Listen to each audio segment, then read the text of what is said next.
Assalamualaikum warahmatullahi wabarakatuh. Halo Sobat Matematika, kembali lagi dengan kami di PMS Podcast Matematika Santuy. Ketemu lagi dengan aku Jubaida Nurhaliza sebagai host di episode keempat ini. Jangan sampai penonton di rumah bosen ya sama PMS-nya kita, soalnya bakal ada kejutan lainnya yang menunggu. Nah, di episode keempat ini topik yang akan kita bahas yaitu ngobrol santai seputar Hima Prodi Pendidikan Matematika. Dan kebetulan di sebelah saya sini sudah ada salah satu demisioner dari Hima Prodi Pendidikan Matematika. Halo Kak Azam. Halo. Mungkin bisa perkenalan diri terlebih dahulu ya sama penonton podcast kita. Selamat sore. Di sini kita lagi berada di sore hari. Mungkin sedikit perkenalan nama saya, nama lengkap itu ada Ahmad Nuruzzaman. Biasanya ini kalau ada audiensnya biasanya tertawa, Z-nya jangan lupa 3. Azam ya. Ahmad Nuruzzaman. Oh. Jadi dipanggil sama teman-teman biasanya Azam. Kebetulan kemarin di periode 2021 ya. Iya. 2021 saya diberikan amanah untuk menjadi ketua bidang A, kaderisasi dan sumber daya manusia. Jadi jabatannya dulu di Hima Prodi itu ketua bidang A ya Mas ya? Itu cuma kebetulan aja. Sebenarnya tidak kompeten dalam bidang tersebut. Cuma bisa lebih sedikit lah. Alhamdulillah bisa sampai udah dimisioner ya sekarang ya? Alhamdulillah itu sebuah pencapaian tersendiri. Sekarang kesibukannya apa? Ya seperti biasa mahasiswa semester tua seperti ini. Kita sedang punya progres yang namanya menjalani akhir riwayat dari perkuliahan, yaitu skripsi. Jadi saya juga meminta mungkin doa dari teman-teman yang sedang menonton. Semoga diberikan kelancaran kepada teman-teman yang sedang mengurusi skripsi, diberikan kemudahan dan bisa lulus tepat waktu, bukan tepat pada waktunya. Amin. Semoga diperlancar ya urusannya sampai selesai. Amin. Topiknya kita aja ngobrol santai nih ya. Jadi mungkin kita bincang-bincangnya juga santai banget santuy, ini ya. Santuy. Tegang. Apalagi yang kita bicarakan ini mengenai organisasi kita sendiri ya, mengenai apa lingkungan kita yaitu Hima Prodi Pendidikan Matematika. Langsung saja nih ya, aku tanya nih Kak ya. Kita kan sebagai mahasiswa kan ya, sesama mahasiswa. Menurut sampean penting nggak sih kita ikut organisasi itu? Sebenarnya dari sudut pandang saya itu menganggap bahwa bukan masalah ikut berorganisasi atau tidak, tapi sebenarnya organisasi itu adalah salah satu rangkaian dari bagaimana kita memanage diri kita untuk membiasakan diri melakukan sesuatu hal yang positif. Nah, jadi organisasi Hima Prodi ini adalah salah satu wadah untuk kita meluangkan waktu dalam kegiatan positif. Ketika memang teman-teman punya ruang yang mengganti daripada Hima Prodi ke yang lain yang hal yang positif juga, jadi itu juga tidak menjadi masalah. Tapi kalau disuruh memilih kenapa harus Hima Prodi, saya bisa memberikan beberapa alasan yang saya rasa teman-teman pasti nanti akan pengen ikut di Hima Prodi gitu. Jadi dulu itu waktu masuk di perkuliahan emang udah ada rencana ikut organisasi gitu? Nah, ini malah yang menarik. Dulu sebenarnya saya itu tidak punya pandangan tentang organisasi sama sekali. Jadi di SMA itu saya tidak pernah ikut organisasi. Dulu di SMA itu kegiatannya cuma di warnet, main point blank sampai pernah beberapa kali lah juara di tingkat Malang dan Malang Raya. Tapi pas di perkuliahan itu kebetulan ada teman yang mengajak, ayo ikut salah satu organisasi. Apa sih organisasi itu? Pasti kan mahasiswa yang belum mengerti tentang organisasi itu pasti bertanya. Iya, bertanya-tanya. Apa sih sakjane? Apa sih yang sakjane lah apa sih apa aja sih gitu. Apa seperti kayak di SMA kayak OSIS disuruh angkat-angkat atau disuruh sama guru-guru. Ternyata setelah masuk di sana, ternyata sangat berbeda gitu loh. Ada sensasi di mana kita merasa bahwa organisasi itu jauh lebih memberikan sesuatu kepada kita daripada di bangku perkuliahan itu sendiri gitu. Lebih berwarna berarti ya. Jadi kita bisa lebih menyerap ilmu yang begitu banyak daripada yang terjadi di hanya bangku perkuliahan yang cuma kita bertemu, bukan cuman ya, tapi memang banyak kalau di bangku perkuliahan, tapi lingkupnya hanya di matematika itu sendiri.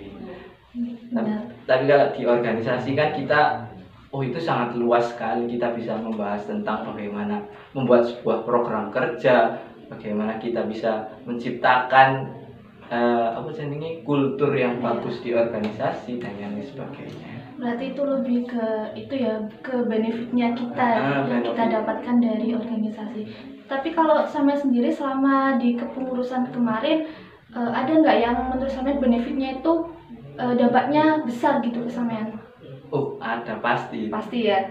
Apa itu? Salah satu hal yang bisa kalian lihat sekarang ini adalah dampak dari saya bisa berbicara selancar ini. Public speaking itu menurut saya hal yang salah satu lah. Tapi menurut saya yang terpenting ketika kita sudah mengikuti organisasi adalah relasi. Jadi relasi itu meskipun kalian tidak aktif atau tidak apa, ikut organisasi aja dulu. Pasti kalian nanti di sana akan menemukan banyak orang-orang baru, pemikiran-pemikiran baru, bagaimana beradaptasi dengan lingkungan yang baru, bagaimana kita menciptakan kenyamanan yang kita ciptakan untuk bisa memberikan kenyamanan ke orang lain juga. Jadi banyak sekali retorika nanti yang terjadi di organisasi itu. Apalagi kemarin sempat online kan ya Kak ya. Jadi ikut organisasi itu penting banget.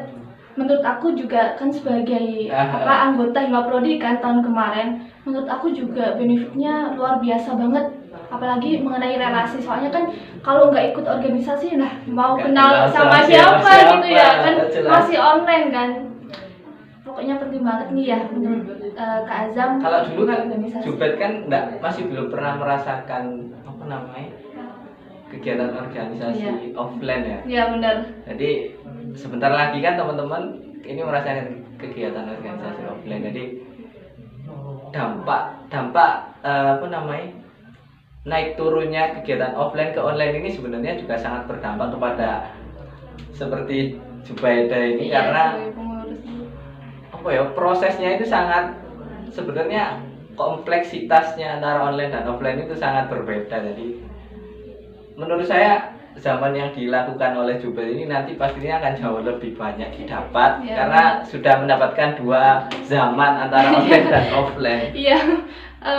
Perpindahan zaman ya dari online ke offline. Jadi juga harus lihat lingkungannya, supaya adaptasi sama lingkungannya. Oke. Kalau itu pernah nggak sih sampean itu ngerasa bosan di Himaprodi? Maksudnya kayak aku mau mengundurkan diri karena udah nggak nyaman. Itu pernah nggak sih sampean ngerasa kayak gitu? Bosan itu kan sebenarnya karena kita tidak mendapatkan kenyamanan. Jadi kenyamanan ini kalau sudah bisa kita dapatkan di salah satu organisasi, rasa bosan itu sebenarnya nggak bakal ada. Mungkin bukan bosan ya, tapi terkadang ada di satu titik itu kita merasa lelah karena kok kayak banyak sekali tanggungan antara kuliah, antara organisasi, antara kegiatan di rumah. Di luar juga kan pasti ada kan ya. Pasti masih banyak tuh. Jadi sebenarnya kalau bosan malah itu menjadi sebuah tantangan baru kalau menurut saya. Jadi selama di Himaprodi dari awal sampean udah merasa nyaman ya di dalamnya itu? Iya, karena memang menurut saya kulturnya di Himaprodi itu adalah kekeluargaan ya, seperti jargon nanti yang teman-teman pasti semuanya sudah tahu. Jadi kultur kekeluargaan ini yang memang selalu dibangun tiap tahun ke tahun kan. Jadi itu yang memberikan menurut saya kenyamanan, apalagi saya kan laki-laki, jadi kaum minoritas di pendidikan matematika. Itu menjadikan kekeluargaan antara minoritas ini sangat erat. Meskipun di perempuan juga erat, tapi saya yakin tidak seerat di laki-laki. Jadi kultur kekeluargaan ini merupakan salah satu fondasi yang sangat penting di organisasi. Oke, jadi kuncinya emang kulturnya dari kita sendiri ya. Itu harus dijaga, terus apa kaderisasinya terutama ya, itu Ya. juga harus dijaga gitu. Kalau menurut Kak Azam sendiri, apa sih yang harus kita lakukan jika kita sudah masuk nih ya berkecimpung di Himaprodi, tapi kitanya sendiri gak nyaman? Nah itu apa yang dilakukan? Sebenarnya salah kalau saya tanya ke saya masalah ketidaknyamanan seperti itu, karena kan saya nyaman. Oh, nyaman terus. ya. Tapi mungkin saya hanya ingin memberikan sudut pandang sedikit. Kenapa saya selalu nyaman gitu kan? Benar. Nah, yang pertama saya itu tidak pernah merasa beban yang diberikan oleh organisasi itu adalah sebuah beban. Oh. Jadi saya itu selalu merasa yang diberikan, misal tanggung jawab A atau tanggung jawab B, itu adalah sebuah pembelajaran gitu loh. Jadi memang ketertarikan saya kepada kehidupan langsung ini sebenarnya di organisasi kan belajar bagaimana kita hidup bersosial nanti di rumah atau di tempat tinggal kita nanti. Nah, jadi sebenarnya permasalahan yang membuat kita bosan itu karena kalian mungkin memang tidak punya ketertarikan di sana, tapi pasti punya ketertarikan di bidang yang lain. Mungkin kalian pas bosan itu karena misal oleh PDD itu kan misal suruh desain itu kan. Nah, coba kalian berkomunikasi dengan teman-teman, aku bosen kalau dapat PDD terus. Nah, mungkin biar diganti dengan rolling yang baru, mendapatkan suasana baru. Nah, itu mungkin salah satu cara agar tidak bosan, mencari suasana baru, tapi tetap dalam organisasi tersebut. Jadi intinya kita juga harus enjoy kan ya. Untuk apa kalau kita menikmati. Ada kewajiban untuk buat ini, buat itu, ya udah di enjoyin aja gitu. Pasti ya selesai juga bakalan gitu. Karena sih sedikit ya. Karena organisasi itu bukan misal kalian punya tanggung jawab A ya. Nah, yang punya tanggung jawab A ini sebenarnya bukan kalian sendiri, tapi seluruh pengurus itu ketika kalian nggak bisa menyelesaikan A itu juga ikut andil sebenarnya. Jadi jangan pernah merasa sendirian di organisasi itu. Terus dulu nih ya waktu Kak Azam ikut di Himaprodi kan tentunya kan ada kesibukan lainnya ya di luar. Nah waktu ada kegiatan tabrakan nih barengan, nah gimana caranya Kak Azam ini bisa membagi waktunya antara keduanya? Yang pasti kita nanti di organisasi itu akan belajar yang namanya prioritas ya. Nah, prioritas itu contoh misal kita ada waktu kuliah terus bertabrakan dengan jam rapat. Nah, itu biasanya kita disuruh milih yang mana, kuliah atau rapat. Nah, kalau dalam konteks ini pasti setiap orang itu punya pilihannya masing-masing kan. Tapi saya melihat dulu kalau misal kuliah ini, kuliah itu kan ada persyaratan. Misal kita dibatasi 3 kali untuk tidak masuk. Atau misal kuliah agama, terus kita masih aman, jadwal absen aman, ringan masihan. Nah, terus rapat ini juga rapat yang sangat penting gitu. Misal rapat yang besoknya harus sudah kegiatan besar.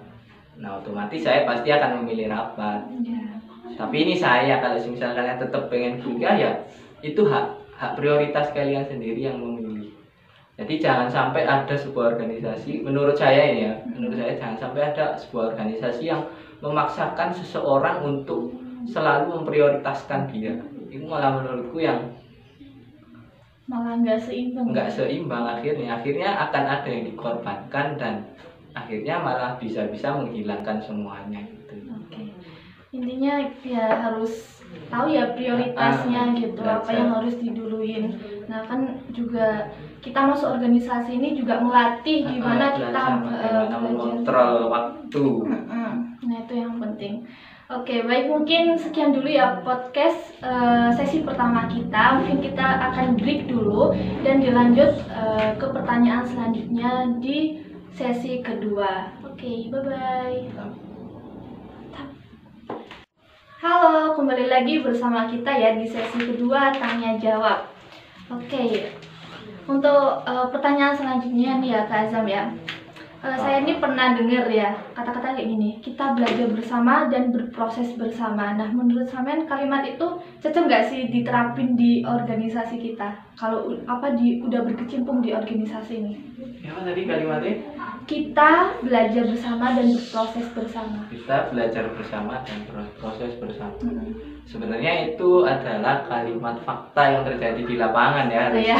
Jadi memang kita akan di organisasi itu akan belajar bersama-sama, akan berproses bersama-sama. Nah, belajar dan berproses ini kan sebenarnya satu kesatuan ya. Jadi ya memang sudah benar, itu fakta yang ada di lapangan. Jadi tidak perlu diperdebatkan lagi, itu pasti terjadi di organisasi. Ketika organisasi tersebut tidak menjalankan itu, saya rasa sebuah organisasi itu mungkin kurang apa ya menurutku ya, kurang bagus ya, kurang cocok untuk saya.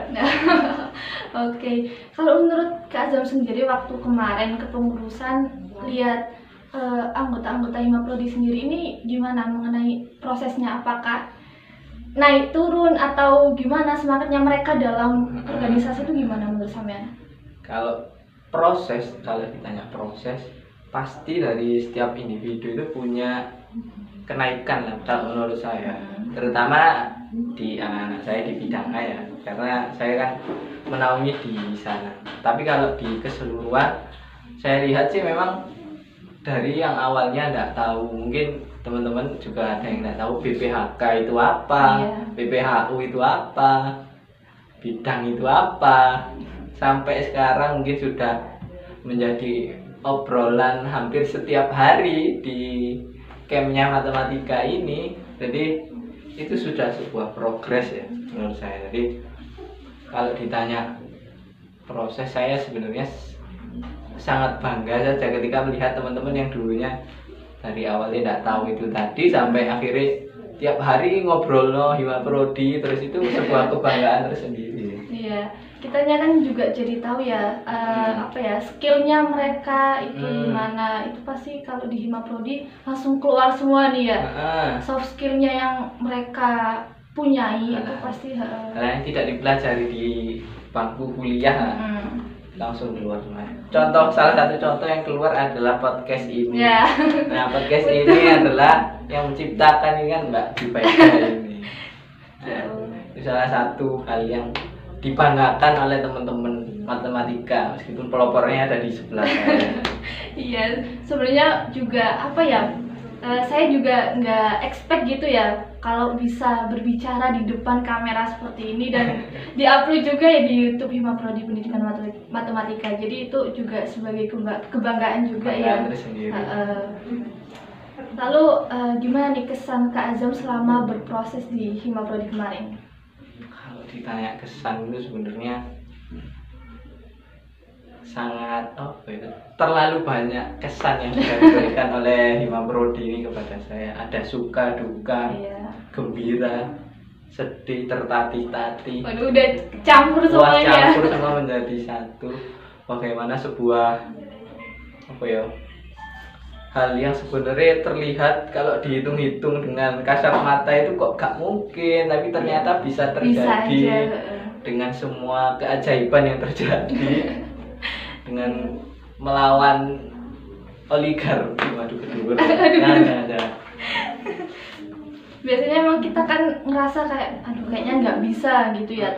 Ternyata setelah dicoba ya akhirnya ya bisa gitu, selesai juga gitu. Iya kan, kalau salah satu pengalaman saya itu dulu adalah seminar nasional. Mungkin sedikit sharing ini ya. Jadi seminar nasional dulu saya itu enggak nemu materi. Hamin 2 bulan itu baru diputuskan adanya kegiatan seminar nasional. Dulu awalnya adalah sedikit permasalahan. Pokoknya intinya 2 bulan itu baru ditentukan adanya seminar nasional. Kita belum tahu materi konsepnya gimana. Itu pertama kali seminar online di pendidikan matematika. Nah, kita tidak punya pengalaman online sama sekali. Bagaimana kita nembusi pemateri kalau secara online itu tidak tahu sama sekali. Tapi alhamdulillah dengan keajaiban tadi saya bisa mendapatkan 6 pemateri sekaligus. Berarti waktu online itu juga 6 pemateri? Iya, tadi Semnas tahun 2020 yang kahimnya dulu Mas Fani itu. Kebetulan saya ketua pelaksana. Nah, di sana itu mendapatkan 6 pemateri. Jadi Masya Allah, itu sebuah keajaiban ya, padahal awalnya cuma waktu 2 bulan malah mendapatkan 6 pemateri dengan HTM yang free untuk seluruh peserta. Itu sebuah mukjizat ya. 6 pemateri free. Aduh, nasional lagi ya ini ya labelnya. Wow. Dokter semua gelarnya. Waduh. Itu cara Kak Azam dapat 6 pemateri itu gimana tuh? Ya itu adalah sebuah keajaiban yang terjadi. Jadi adalah orang yang membantu, orang baik itu pasti akan datang dengan sendirinya gitu. Jadi itu juga kebetulan. Jadi saya mencoba menghubungi salah satu dosen, terus beliaunya oh iya nggak apa-apa kalau saya dijadikan pemateri. Ada 2 pemateri, ada dari Pak Anies sama Pak Yayan. Nah, kebetulan Pak Anies dan Pak Yayan ini adalah lulusan S3. Nah, setelah itu Pak Anies sama Pak Yayan ini kan sebenarnya sudah buntu kan, itu sebenarnya sudah buntu karena cuma Unisma semua kan. Harusnya kan kalau kita mengadakan seminar nasional, kelas nasional itu harus minimal ada di luar provinsi. Nah, akhirnya dari 2 relasi ini itu mengajak 4 teman-temannya ya, diajak semua. Dan alhamdulillah itu ada yang dari Kalimantan, ada yang dari luar Pulau Jawa. Saya lupa spesifiknya di mana. Cuma itu menjadi kebanggaan tersendiri lah untuk saya. Oke, berarti benar-benar keajaiban ya. Keajaiban itu memang sampai dapat luar Pulau Jawa juga. Masya Allah, hebat nih ya. Lalu selanjutnya nih ya, pesan Kak Azam buat kita nih ya sebagai masih pengurus ya. Saya sendiri juga masih pengurus ya. Pesan Kak Azam ke kita apa nih? Pesannya adalah apa ya? Maksimalkan gini. Kadang kan kita ada pepatah yang mengatakan pelajaran terbaik adalah belajar dari sebuah kesalahan. Tapi saya kurang setuju dengan segmen itu, karena ketika kita belajar dari sebuah kesalahan, ada kesempatan kedua. Makanya manfaatkan waktu kalian yang ada ini dengan sebaik-baiknya, semaksimal mungkin ya. Lakukan yang bisa kalian lakukan, explore diri kalian. Meskipun mungkin ruang lingkupnya sekarang di Hima Prodi, tapi ketika bisa mengeksplor di luar Hima Prodi tanpa mengurangi bertabrakan dengan jadwal kalian di Hima Prodi, explore guys. Intinya kuliah ini adalah tempat kalian untuk makmiku pas mangan nih. Jadi nanti pas setelah makan kan baru beraktivitas. Di kuliah ini sebenarnya kalian waktu makan ini sing wake wis panganan kabeh wis Hima Prodi. Golek kepengin nang BEM di intra UKM dan yang lain sebagainya ikuti. Ya intinya diikuti semua aja ya, mumpung jadi mahasiswa gitu. Merdeka soalnya. Merdeka. Oke, baik, mungkin itu saja ya obrolan kita saat ini. Terima kasih ya Kak Azam sudah meluangkan waktunya untuk bertamu di podcast kita ini. Sama. Oke, semoga yang kita bicarakan tadi bisa bermanfaat juga ya untuk penonton podcast lainnya, dan mungkin bisa juga jadi sumber motivasinya buat kalian ya. Jangan lupa like, comment, share, and subscribe. Oke. Oke, see you.